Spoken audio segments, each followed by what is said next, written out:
o'zimizga murojaat qilishadi-da, o'sha nima ijtimoiy tarmoqlar orqali. Biz misol uchun Koreyani falon joyda yoki misol uchun Slovakiyani falon joydamiz, yo Rossiyani mana bu joydamiz. Bizni namoz vaqtini ajratib nima qilib beradigan odam yo'q. Qaysi kuni o'qiymiz, bunaqa qiladigan odam yo'q. Ularda shu onlaynni foydalansa bo'ladi emas, majbur foydalanishga bo'ladi. Lekin bizda menimcha juda bunga bog'lanib qolmasak ham bo'ladi-da endi bu narsa. O'shaning uchun to foyda bilan zararni ajratgimizgacha. Endi foydani ajratib olsak-ku mayli, hali aytganimizdek. O'zimiz ham kerak bo'lsa, mana taniqli ustozlarimiz ham shundan foydalanishadi misol uchun.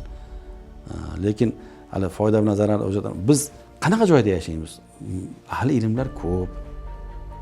Nimalar savol oladigan nimalarimiz yetarli, savollarimizga javob oladigan manbalarimiz yetarli, kitoblar deymizmi, boshqa narsalar deymizmi, hammasi qo'limizga ketma-ket kelib turibdi.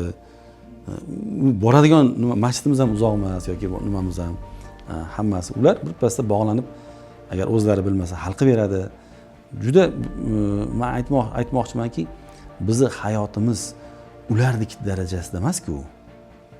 O'sha tanimaganlardan qilib nima qilib ketaveradigan, so'raydigan.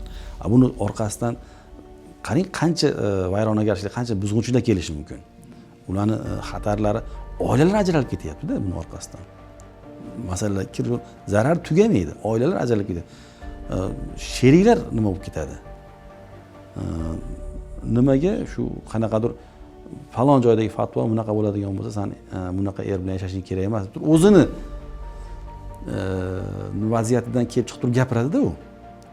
O'zini sharoiti, o'zini holatidan kelib chiqib turib, ya'ni o'zi yashayotgan davlatdagi muhitdan kelib chiqib turib gapiradi.